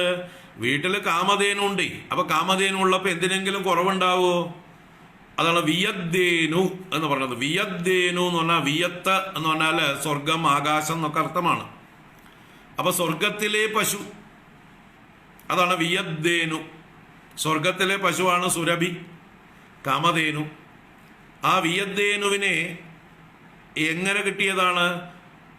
സ്തവാഹൃതം, സ്തവത്താൽ ആഹരിച്ചത്, സ്തുതി കൊണ്ട് നേടിയത് എന്നർത്ഥം. ആരാൽ? പിത്ര, അച്ഛനായ ജമദഗ്നിയാൽ. ആർക്ക് വേണ്ടി? മാതൃമുദേ, അമ്മയെ സന്തോഷിപ്പിക്കാൻ. മാതൃമുദേ, അപ്പൊ അമ്മയുടെ സന്തോഷത്തിന് വേണ്ടി പിത്ര, പിതാവായ ജമദഗ്നിയാൽ സ്തവാഹൃത വിയദ്ദേനോഹോ, സ്തവത്താൽ സ്തുതി കൊണ്ട് പ്രസാദിപ്പിച്ച് നേടിയതായിട്ടുള്ള ആ സുരഭി അഥവാ കാമധേനുവോട് കൂടിയ നിജാത് ആശ്രമാത്, സ്വന്തം ആശ്രമത്തിൽ നിന്ന്. വീട്, ആശ്രമത്തിൽ എല്ലാ സൗകര്യങ്ങളും ഉണ്ടായിട്ടും അതിൽ നിന്ന് പ്രസ്ഥാനം ചെയ്ത് അതാ ഭൃഗോർഗിര, അനന്തരം പൂർവീകനായ ഭൃഗുമഹർഷിയുടെ വാക്കുകേട്ട് അദ്ദേഹത്തിന്റെ നിർദ്ദേശപ്രകാരം ഹിമഗിരൗ, ഹിമഗിരൗ, ഹിമഗിരൗ, ഹിമഗിരിയിൽ, ഹിമാലയ പർവ്വതത്തിൽ, കൈലാസത്തിൽ ചെന്ന് ആരാധ്യ ഗൗരീപതിം, ഗൗരീപതിം ആരാധ്യ, പാർവതീ പരമേശ്വരന്മാരെ അല്ലെങ്കിൽ മഹാദേവനെ ആരാധിച്ച് ലബ്ധ്വാ തൽ പരശും, അദ്ദേഹത്തിന്റെ ശിഷ്യത്വവും അദ്ദേഹത്തിന്റെ കയ്യിലുള്ള മഴുവിനെയും ലഭിച്ചിട്ട് ലബ്ധ്വാ തൽ പരശും തദുക്തധനുജച്ഛേദി, പരശുരാമനായ അങ്ങ് തദുക്തധനുജച്ഛേദി, തദുക്തം എന്ന് പറഞ്ഞാൽ മഹാദേവനാൽ പറയപ്പെട്ടതായിട്ടുള്ള ഉക്തമാക്കപ്പെട്ട ധനുജനെ, ധനുജൻ അസുരനെ ഛേദി, കൊന്ന ശേഷം. അപ്പോൾ പരമേശ്വരൻ പറഞ്ഞ പ്രകാരമുള്ള ഒരു അസുരനെ നിഗ്രഹിച്ച്, ആരാണ് അസുരൻ എന്നൊന്നും ഓർമ്മയില്ല, എവിടെയും ഓർമ്മ വയ്ക്കുന്നില്ല. അദ്ദേഹം പറഞ്ഞ ആ ധനുജനെ, രാക്ഷസനെ കൊന്നിട്ട് മഹാസ്ത്രാധികം പ്രാപ്ത,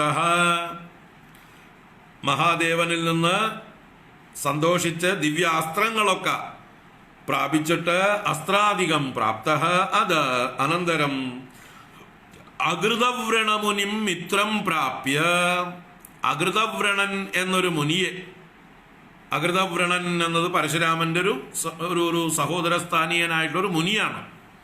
ആ മുനിയെ, മഹർഷിയെ മിത്രം പ്രാപ്യ, സുഹൃത്തായി ലഭിച്ചിട്ട് സ്വാശ്രമം ആഗമഃ, സ്വാശ്രമത്തിലേക്ക് അങ്ങ് മടങ്ങി വന്നു. അപ്പൊ ഇതൊക്കെ മഹാഭാരതത്തിൽ നിന്നുള്ള കഥകളാണ്. മഹാഭാരതത്തിലാണ് ഈ അകൃതവ്രത മുനിയെ കുറിച്ചൊക്കെ വർണ്ണിക്കുന്നത്. നമ്മുടെ അംബയുടെ കഥയിൽ വരുന്ന ആളാണ് അകൃതവ്രത മുനി. ഭീഷ്മരാൽ ഉപേക്ഷിക്കപ്പെട്ട അംബ അകൃതവ്രത മുനിയുടെ സഹായം തേടുകയാണ്. ആ അകൃതവ്രത മുനിയാണ് അംബയെ പരശുരാമനുമായി കൂട്ടിമുട്ടിച്ചത്. പരശുരാമൻ ഭീഷ്മരുടെ ഗുരുവാണ്. പരശുരാമൻ പറഞ്ഞാൽ ഭീഷ്മർ കേൾക്കും, അല്ലെങ്കിൽ പരശുരാമൻ കേൾപ്പിക്കും എന്ന് പറഞ്ഞുകൊണ്ട് അകൃതവ്രത മുനിയാണ് അംബാദേവിയെ പരശുരാമന്റെ അടുത്തേക്ക് നയിച്ചത്. അതിൻ്റെ ഫലമായിട്ടാണ് പിന്നീട് അംബയ്ക്ക് വേണ്ടി പരശുരാമൻ ഭീഷ്മരോട് യുദ്ധം ചെയ്തതൊക്കെ. അപ്പോൾ ആ അകൃതവ്രത മുനിയെക്കുറിച്ചൊക്കെ മഹാഭാരതത്തിലാണ് വർണ്ണിച്ചിട്ടുള്ളത്. ഭാഗവതത്തിൽ അങ്ങനെ ഇല്ല. എങ്കിലും എല്ലാം കൂട്ടി പരശുരാമൻ്റെ ചരിത്രം എവിടെയൊക്കെ ഉണ്ടോ അതൊക്കെ കൂടി കൊണ്ടുവന്നിട്ട് മലയാളികൾ അറിഞ്ഞിരിക്കാൻ വേണ്ടി മേൽപ്പത്തൂർ തന്നിരിക്കണം. കാരണം നമ്മളൊക്കെ ആരാണ്? പരശുരാമകൃതമായ ഭൂമിയിൽ വസിക്കുന്നവരാണ്. കേരളോൽപ്പത്തി പരശുരാമനോട് ബന്ധപ്പെട്ടിരിക്കുന്നു. അപ്പൊ കേരളീയരായ നമ്മളൊക്കെ പരശുരാമനോട് കടപ്പാടുള്ളവരാണ്. ആ പരശുരാമ ചരിത്രം നമ്മളെല്ലാവരും അറിഞ്ഞിരിക്കണം. നമ്മുടെ പിതാമഹ സ്ഥാനീയനാണ്, നമ്മുടെ ഗോഡ് ഫാദറാണ് പരശുരാമൻ. പരശുരാമ ഭൂമിയാണ് കേരളം. കേരളത്തിലെ 108 ശിവാലയങ്ങളും ദുർഗാക്ഷേത്രങ്ങളും ഒക്കെ പരശുരാമൻ പ്രതിഷ്ഠിച്ചതാണ്. പല വിഷ്ണു ക്ഷേത്രങ്ങളും ഒക്കെ പരശുരാമനാൽ പ്രതിഷ്ഠിക്കപ്പെട്ടതായിട്ടാണ് പറയപ്പെടുന്നത്. അതുപോലെ ആന്ധ്രയിൽ നിന്നും മറ്റുമൊക്കെ ബ്രാഹ്മണരെ കേരളത്തിലേക്ക്, ബംഗാളിൽ നിന്നുമൊക്കെ ബ്രാഹ്മണരെ കൊണ്ടുവന്നത് പരശുരാമനാണെന്ന് പറയും. ഈ കേരളത്തെ ബംഗാളിൽ നിന്നും ആന്ധ്രയിൽ നിന്നും വന്ന പരദേശി ബ്രാഹ്മണർക്ക് ദാനം ചെയ്തു എന്ന്. അങ്ങനെ അവിടുന്നും ഇവിടുന്നൊക്കെ വന്നവരാണ് ഇവിടെയുള്ള ബ്രാഹ്മണരായി നമ്പൂരിമാരും എന്താ പറയുക ശങ്കരരു, മഹേശ്വരരു, കണ്ഠരരു എന്നൊക്കെ അറിയപ്പെടുന്ന തന്ത്രിമാരൊക്കെ ആയിരിക്കുന്നത്. അവർ ആന്ധ്രയിൽ നിന്ന് വന്നവരാണ്. ഈ ശങ്കരരു, മഹേശ്വരരു, കണ്ഠരരു അവരുടെ പൈതൃകം. അതുപോലെ മറ്റേ ബംഗാളിൽ നിന്ന് വന്നവരാണ് കുറേ പേര്. പഴയ എന്താ പറയുക ഭട്ടാചാര്യമാരും മറ്റുമൊക്കെയാണ് ഇവിടെ ഭട്ടതിരിമാരും നമ്പൂതിരിമാരും ഒക്കെ ആയത്. അപ്പോൾ ഇങ്ങനെയൊക്കെ കഥകൾ. അപ്പോൾ ആ പരശുരാമനോട് നമ്മളൊക്കെ കടപ്പെട്ടിരിക്കണു, ബന്ധപ്പെട്ടിരിക്കണു. കാരണം കേരളം ഉണ്ടാക്കിയതേ മൂപ്പരാണ്. കേരളത്തിലുള്ള ആൾക്കാരൊക്കെ അവിടുന്നും ഇവിടുന്നും കുടിയേറി പാർത്തവരാണ്. തമിഴ്നാട്ടിൽ നിന്ന് കുടിയേറിയവരാണ് കൂടുതൽ ആളുകളും. കർണാടകയിൽ നിന്ന് കുടിയേറിയവരുണ്ട്. ഒക്കെ ഇങ്ങനെ ലാൻഡ് ഉണ്ടായപ്പോൾ അവിടെ നിന്നൊക്കെ ഇങ്ങോട്ട് മൈഗ്രേറ്റ് ചെയ്തു. പിന്നെ പുറത്തുനിന്നുള്ള ആളുകളും വന്നു ചേർന്നു എന്നൊക്കെയാണ് ഇവിടെ പറഞ്ഞു വരുന്നത്. അപ്പോൾ പറഞ്ഞു വന്നത് എന്താണ്? അകൃതവ്രണമുനിം മിത്രം പ്രാപ്യ സ്വാശ്രമം ആഗമഃ. ഒരു വിദ്യാഭ്യാസവും അല്ലെങ്കിൽ ഭഗവാന്റെ അനുഗ്രഹവും ഒക്കെ നേടി തിരിച്ചു തൻ്റെ ആശ്രമത്തിലേക്ക് തന്നെ വന്നു എന്ന് പറയാണ് 4-ാമത്തെ ശ്ലോകം. പിത്രാ മാതൃമുദേസ്തവാഹൃതവിയദ്ദേനോർ നിജാദാശ്രമാത് പ്രസ്ഥായാദഭൃഗോർഗിരാ ഹിമഗിരൗ ആരാധ്യ ഗൗരീപതിം ലബ്ധ്വാ തൽപരശും തദുക്തധനുജച്ഛേദി മഹാസ്ത്രാധികം പ്രാപ്തോ മിത്രമദാകൃതവ്രണമുനിം പ്രാപ്യാഗമസ്വാശ്രമം. ഇനി അടുത്ത ശ്ലോകത്തിൽ കാർത്തവീര്യാർജുനനുമായിട്ടുള്ള ശത്രുതയ്ക്ക് കാരണമായ സംഭവത്തെ അവതരിപ്പിക്കുകയാണ്. ആഗേഡോപഗതോർജുന സുരഗവീ സംപ്രാപ്ത സംബൽഗണൈഃ ത്വൽപിത്രാ പരിപൂജിതഃ പുരഗതോ ദുർമന്ത്രിവാചാ പുനഃ ഗാം ക്രേതും സജീവം ന്യയുങ്ക്ത കുദിയാ തേനാവിരുന്ദൻ മുനി പ്രാണക്ഷേപ സരോഷഗോ ഹത ചമൂചക്രേണ വത്സോ ഹൃദഃ.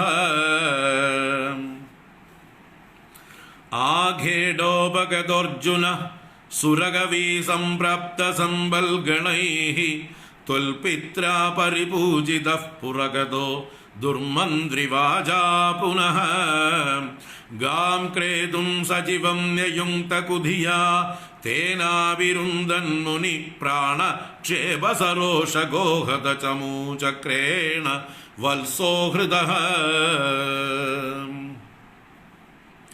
ഇതിലുമൊക്കെ കഥയൊക്കെ കൂട്ടിക്കലർത്തിയിട്ടാണ് പറഞ്ഞിരിക്കുന്നത്. ഭാഗവതത്തിലുള്ളത് പോലെയല്ല, മഹാഭാരതത്തിലും മറ്റ് പുരാണങ്ങളിലുമൊക്കെയുള്ള കഥകളൊക്കെ കൂട്ടിക്കലർത്തിയിട്ടുണ്ട്.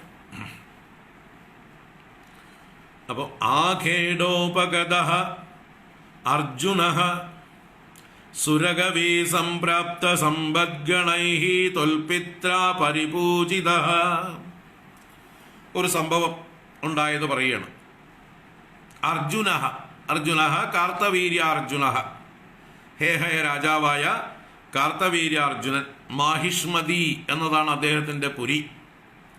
നമ്മളെപ്പോഴത്തെ എന്താണ് ബാഹുബലി എന്ന സിനിമയിൽ പറയപ്പെടുന്നതായിട്ടുള്ള മാഹിഷ്മതി എന്ന പുരി കാർത്തവീര്യാർജുനന്റെ പുരിയാണ്. മഹാരാഷ്ട്രയില് നർമ്മദാ നദിയുടെ അടുത്തായിട്ടാണ്.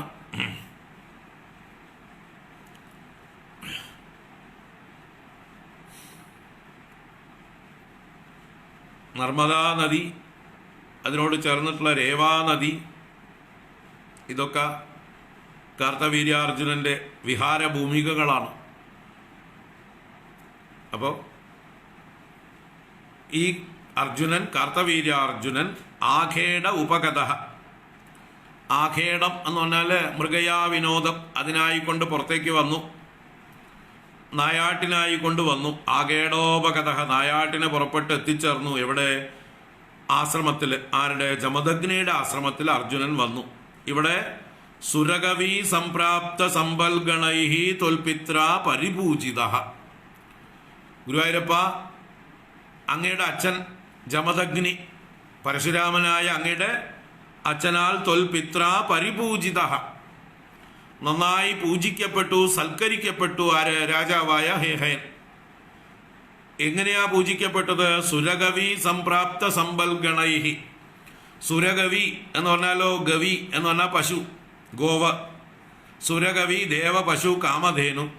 ആ കാമധേനുവിൽ നിന്ന് സംപ്രാപ്തമായ സമ്പൽഗണൈഹി, സമ്പദ്ഗണങ്ങളെ കൊണ്ട്. അപ്പൊ കാമധേനുവിനോട് ആവശ്യപ്പെട്ടാൽ എന്തും നൽകും. അങ്ങനെ കാമധേനുവിൻ്റെ അനുഗ്രഹം കൊണ്ട് ലഭിച്ച ദ്രവ്യങ്ങളെ കൊണ്ട് രാജാവായ കാർത്തവീര്യാർജുനനും അദ്ദേഹത്തിൻ്റെ കൂടെ വന്ന മന്ത്രി പ്രഭൃതികൾക്കും എല്ലാവർക്കും വേണ്ട സൽക്കാരം ആര് ചെയ്തു? ജമദഗ്നി മഹർഷി ചെയ്തു. അപ്പോൾ ഒരു ചെറിയ ആശ്രമത്തിൽ ഇത്രയും വലിയ ആളുകൾ വന്നിട്ട് അവർക്ക് യാതൊരു കുറവുമില്ലാതെ സമൃദ്ധമായിട്ടുള്ള ആതിഥ്യ മര്യാദകളൊക്കെ ചെയ്തപ്പോൾ അത് ലഭിച്ചവനായിട്ടുള്ള രാജാവ് ആ സമ്പദ്ഗണൈഹി തൊൽപിത്ര പരിപൂജിത അർജുന പുനഃ പുരഗത. പിന്നീട് അദ്ദേഹം തൻ്റെ പുരത്തിലേക്ക് മടങ്ങിപ്പോയപ്പോൾ ദുർമന്ത്രിവാച ഗാം ക്രേതും സജീവം നിയുക്ത. ദുർമന്ത്രിവാച, അദ്ദേഹത്തിൻ്റെ മന്ത്രി ദുർമന്ത്രിയായിരുന്നു. ആ ദുർമന്ത്രിയുടെ വാക്കുകൊണ്ട്, അപ്പൊ ദുർമന്ത്രി ഇദ്ദേഹത്തെ പ്രേരിപ്പിച്ചു. അതെ, കാമധേനുവിനെ പോലെയുള്ള പശുക്കളൊക്കെ രാജാക്കന്മാരുടെ കസ്റ്റഡിയിലാണ് വേണ്ടത്. ഏത് വിശിഷ്ട വസ്തുക്കളും പ്രജകളുടെ കയ്യിലുണ്ടെങ്കിൽ അത് രാജാവിന് സ്വന്തമാക്കാം. അതുകൊണ്ട് രാജാവിൻ്റെ കസ്റ്റഡിയിൽ ഇരിക്കുന്നതാണ് നല്ലത്. നമുക്ക് ട്രഷറിയിൽ ഒരു മുതൽക്കൂട്ടായി, ഒന്നിനും ഒരു കുറവുണ്ടാവില്ല, അല്ലേ? നമ്മുടെ കേരള ബഡ്ജറ്റ് പോലെ എന്ത് വേണമെങ്കിൽ ജനങ്ങൾക്ക് പ്രഖ്യാപിക്കാം. വീട് തോറും ലാപ്ടോപ്പ്. എന്തൊക്കെയാണ് പോകുന്ന പോക്കിൽ പറഞ്ഞിട്ട് പോകുന്നത്? വല്ല നഷ്ടമുണ്ടോ? അല്ലേ? വല്ലവരുടെയും കയ്യിലിരിക്കുന്ന പൈസ വല്ലവരുടെയും പേരിൽ കടമെടുത്തിട്ട് വല്ലവർക്കും കൊടുക്കുന്നതിന് വല്ല മടിയും വേണോ ധൂർത്തന്മാർക്ക്? വെച്ചു കാച്ചു തന്നെ. ഒരു നാണമില്ലാത്ത ജന്തുക്കൾ. ഇതുപോലൊരു നാറിയ ജന്തുക്കളെ കണ്ടിട്ടേ ഇല്ല.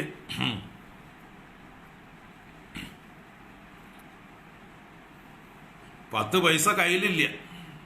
വല്ലതും കിട്ടണമെങ്കിൽ മദ്യത്തിന് വില കൂട്ടണം, ലോട്ടറിക്ക് വില കൂട്ടണം. വേറെ ഒരു വഴിയില്ല 10 പൈസ ഉണ്ടാക്കാൻ. കടം വാങ്ങിക്കണം. വേറെ നമ്മളുടെ തല പണയം വെച്ചിട്ട് ലോകത്തു നിന്നൊക്കെ കിട്ടുന്നിടത്തുനിന്നൊക്കെ കടവും മേടിക്കണം. അല്ലാതെ വേറെ ഒരു വഴിയില്ല ഇവിടെ കാശുണ്ടാക്കാൻ. എന്നിട്ട് വീട് തോറും ലാപ്ടോപ്പ് കൊടുക്കണം അത്ര. ഇപ്പൊ പറഞ്ഞു വന്നത് എന്താ വെച്ചാൽ, ഇവിടെ ട്രഷറിയിലേക്ക് മുതൽക്കൂട്ട്.